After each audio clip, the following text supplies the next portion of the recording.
உலகெங்கிலும் இருந்து இந்த நிகழ்வை பார்த்து கொண்டிருக்கின்ற சன் தொலைக்காட்சி நேயர்களுக்கு அன்பின் வணக்கம்.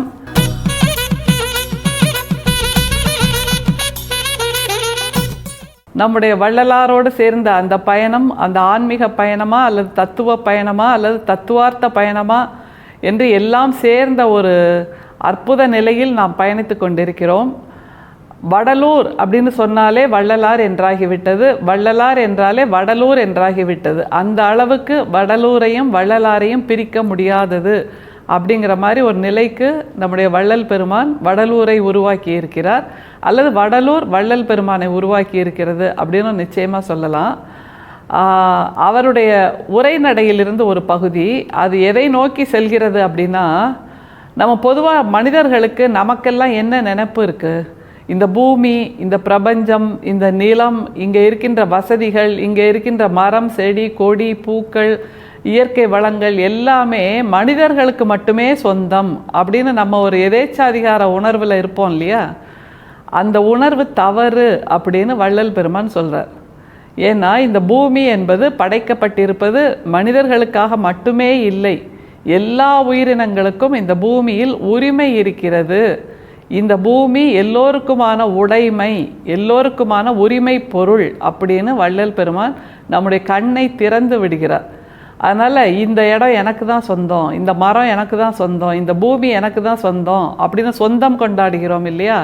இது மிக பெரும் தவறு என்று நம்முடைய வள்ளல் பெருமான் நமக்கு சொல்லித்தர்றாரு. அதில் நம்ம வள்ளலாரோடு சேர்ந்து பயணிக்கும்போது ஒரு விஷயத்தை நிச்சயமாக உணர முடியும். என்னன்னா, திருமூலர், தாயுமானவர், அப்புறம் நாயன்மார்கள், இந்த 3 கருத்தியலாளர்கள் இருக்காங்க இல்லையா, ஞானிகள், இவர்களுடைய சிந்தனைகளை அல்லது இவர்களுடைய தாக்கங்களை அல்லது இவர்களுடைய வெளிச்சங்களை நாம் வள்ளலார் அவருடைய பாடல்கள்லையும் பார்க்க முடியும், அவருடைய சிந்தனைகள்லையும் பார்க்க முடியும். நம்முடைய திருமூலரோட தத்துவங்கள், அதே மாதிரி தாயுமானவரோட ஆன்மீக தேடல், அதே மாதிரி நாயன்மார்களோட இறை வேட்கை, இந்த 3ஐயுமே வள்ளல் பெருமான் திரும்ப திரும்ப தன்னோட பாடல்களில் சொல்லிகிட்டே இருக்கார். அதில் மிக முக்கியமாக அவர் சொல்கிறது மற்ற உயிர்கள் மீது அன்பு செலுத்துதல். அது ஒன்று தான் இறை உணர்வு, இறை தரிசனம் என்பதில் அவர் ஆழமாக நம்பிக்கை கொண்டிருந்தார். அதனால் அவர் என்ன தெரியுமா சொல்கிறாரு? இறை உணர்வை பெறுவதற்காக, இறை அருளை பெறுவதற்காக பிற உயிர்களை பலியிடுவது என்பது மாபெரும் குற்றம், மாபெரும் பாவம் என்று வள்ளல் பெருமான் நமக்கு சொல்கிறார். பலி கேட்பவை கடவுள்களே அல்ல அப்படின்னு வள்ளல் பெருமான் சொல்கிறார்னா எவ்வளவு தூரம் அவர் மனம் பதைத்து போகிறார் பாருங்கள்.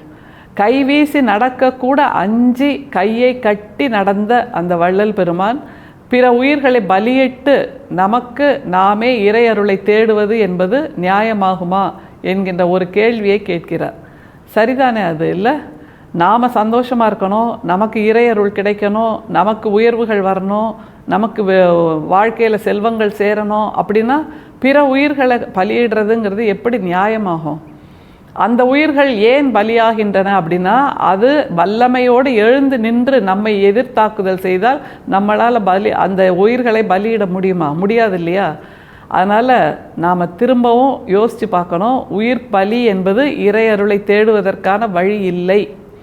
பிற உயிர்களை பலி கொடுப்பது, அதன் மூலமாக நாம் இறை அருளை தேடுவது என்பது மாபெரும் பாவம் என்று வள்ளல் பெருமான் சொல்கிறார். அப்படி பலி கேட்கின்ற தெய்வங்களா என்கின்ற ஒரு கேள்வியையும் அவர் எழுப்புகிறார். மிகவும் பொருத்தமான, எல்லா உயிர்களும் இந்த பூமியில் வாழ்வதற்கு உரிமை பெற்றிருக்கின்றன என்கின்ற சிந்தனையை தூண்டுகின்ற ஒரு தத்துவம் நம்முடைய வள்ளல் பெருமான் சொல்கிறது. அவருடைய உரைநடையிலிருந்து ஒரு பத்தி இன்றைக்கி நம்ம பார்க்க போகிறோம். பொதுவாகவே நம்ம உணர்ந்தது என்னன்னா, வள்ளல் பெருமான் அந்த காலத்தில் தோன்றிய உரைநடை என்கின்ற புதிய வடிவமைப்பை தன்னுடைய சிந்தனைகளை வெளிக்கொண்டு வருவதற்காக பயன்படுத்தி இருக்கிறார். இந்த பத்தியிலையும் அப்படித்தான் அவர் ஒரு புதுமையான சிந்தனையை புதைத்து வைக்கிறார், பொதிந்து வைக்கிறார். ஒரு முறை அந்த பத்தியை படித்தோன்னா அவர் என்ன சொல்ல வர்றார் அப்படிங்கிற அந்த சிந்தனை தெளிவு நமக்கு கிடைக்கும். பத்தியை பார்க்கலாமா? நாம் நெற்றியில் இருக்கும் நடுக்கண்ணை ஆசாரியார் அனுகிரகத்தால் திறக்க பெற்றுக்கொள்வது நலம்.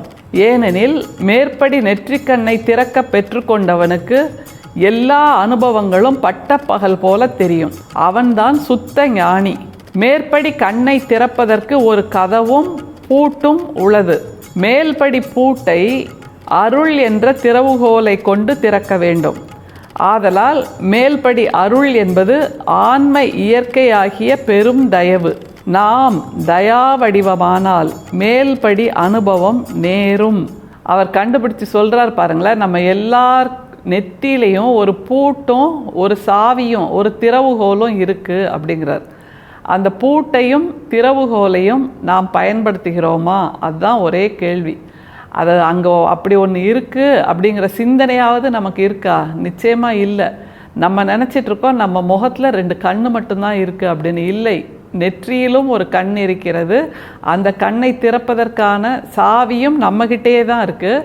ஆனால் அந்த சாவியை நம்ம மனசுக்குள்ளே 7 கடல் தாண்டி 7 மலை தாண்டி 7 மரம் தாண்டி 7 குகை தாண்டி ஏதோ ஒரு கிளியோட வயிற்றுக்குள்ளே பொதிஞ்சு வச்சு நாம் மறந்தே போயிட்டோம். அதை அந்த கிளியோட வயிற்றுக்குள்ளே இருக்கிற சாவியைத்தான் தேடி எடுக்க சொல்கிறார் நம்முடைய வள்ளல் பெருமான்.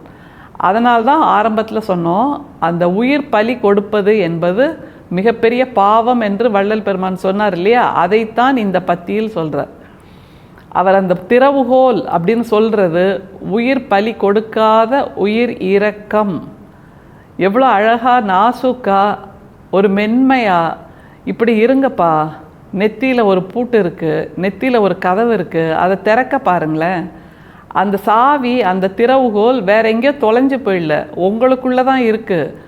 அந்த திறவுகோலை தேடி எடுக்கிற முயற்சியவாது நீங்கள் பண்ணுங்களேன் அப்படின்னு ஏங்குகிறார் பாருங்கள். ஒரு ஞானி, எல்லாம் கடந்த எல்லா உச்சங்களையும் பெற்ற எல்லா தெளிவையும் பெற்ற ஒரு ஞானி, எனக்கு கிடைச்சாச்சு ஞானம் அதனால் நான் இனிமேல் அப்படியே இருக்கேன் அப்படின்னு இல்லாமல், எல்லோருக்கும் அந்த ஞானம் கிடைக்க வேண்டும், அந்த தெளிவு கிடைக்க வேண்டும் என்கின்ற ஒரு அபரிமிதமான அக்கறையில் இந்த பத்தியை எழுதியிருக்கார். திரும்ப அந்த பத்திக்குள்ளே பயணம் பண்ணலாம். நாம் நெற்றியில் இருக்கும் நடுக்கண்ணை ஆசாரியார் அனுகிரகத்தால் திறக்க பெற்றுக்கொள்வது நலம். ஆசாரியார் அனுகிரகத்தால் அப்படின்னா அதில் கொஞ்சம் அந்த கிண்டல் நகைச்சுவை தெரியுது.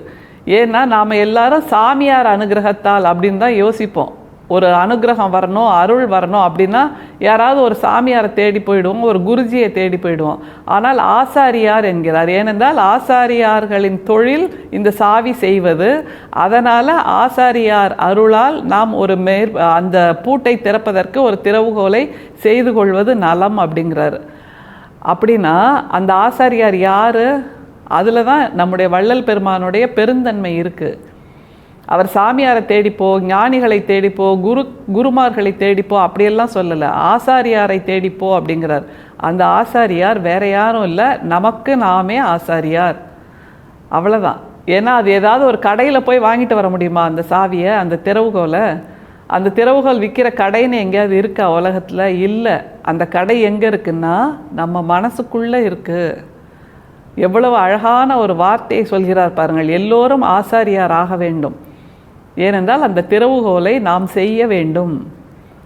சில சமயம் வீட்டில் பூட்டுக்கு சாவி தொலைஞ்சு போச்சுன்னா டூப்ளிகேட் போடுவாங்கல்ல, அந்த மாதிரி மனசுக்கு கூட ஒரு டூப்ளிகேட் சாவி நம்ம போட வேண்டிய நேரம் வந்தாயிற்று.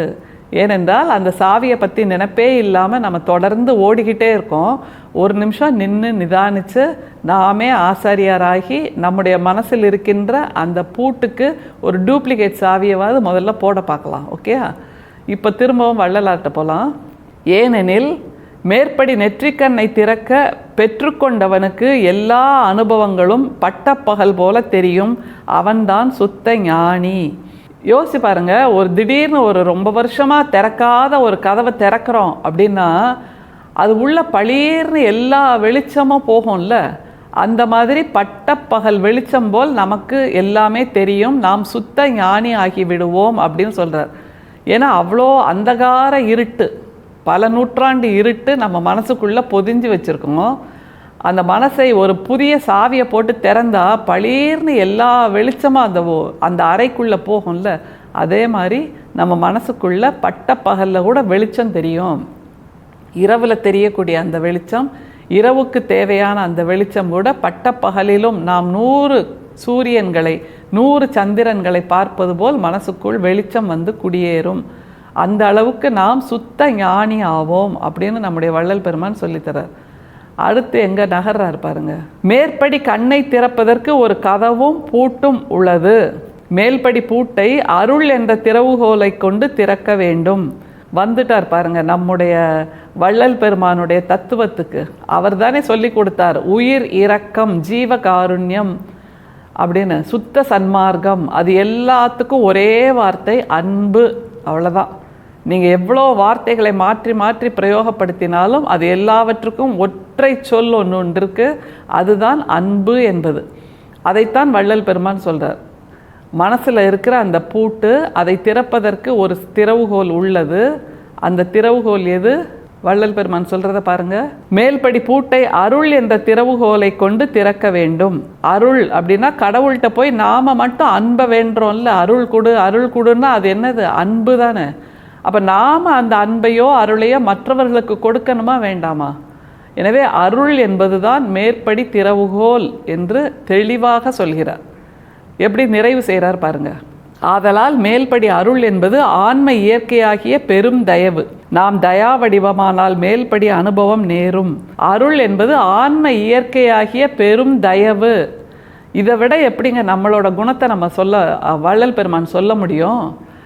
ஆன்ம இயற்கையாகிய பெரும் தயவு, அதாவது இயல்பாக இருக்கணும். மனிதர்களுக்கு அன்பு செய்வது என்பது இயல்பாக இருக்கணும். அந்த அன்பை தொலைச்சிட்டு நம்ம தேடுன்னு தேடிட்டு இருக்கோம். எவ்வளோ வருத்தப்பட்டிருக்கார் பாருங்க வள்ளல் பெருமான். ஆன்ம இயற்கையாகிய அருள் அப்படிங்கிறாரு. அப்படின்னா மனிதர்களாக பிறந்த எல்லோருக்கும் எல்லா உயிர் மீதும் அன்பு செலுத்துதல் என்பது இயற்கை. அதுதான் நம்முடைய இயல்பான குணமாக இருக்க வேண்டும். அதை தொலைத்து விடுகிறோம். அப்படி இனிமேல் தொலைக்காமல் நாம் உள்ளே பொதிந்து வைத்திருக்கின்ற அந்த திறவுகோலை எடுத்தால் அதுதான் நமக்கான ஆசாரியாக நாமே இருந்து நமக்கான பூட்டை திறக்கின்ற ஒரு வழியாகும் என்று வள்ளல் பெருமான் சொல்லி கொடுத்திருக்கிறார். ஓடி போய் தேடி பார்க்கலாமா? நம்ம மனசுக்குள்ளே அந்த பூட்டு இருக்கா, அந்த சாவி இருக்கான்னு நிச்சயமாக இருக்கும். ஏன்னா அது இயற்கையாக மனிதர்களாக பிறந்த நம்ம எல்லோருக்குள்ளும் பொதிந்து கிடக்கின்ற ஒரு பெரும் பூட்டு, பெரும் சாவி. தேடி எடுப்போம். அதுதான் நாம் வள்ளல் பெருமானுக்கு செய்யக்கூடிய கைங்கரியம், கைமாறு எல்லாமே. தொடர்ந்து பயணிப்போம். அருட்பெரும் ஜோதி, அருட்பெரும் ஜோதி, தனிப்பெரும் கருணை, அருட்பெரும் ஜோதி. மீண்டும் சந்திப்போம். நன்றி, வணக்கம்.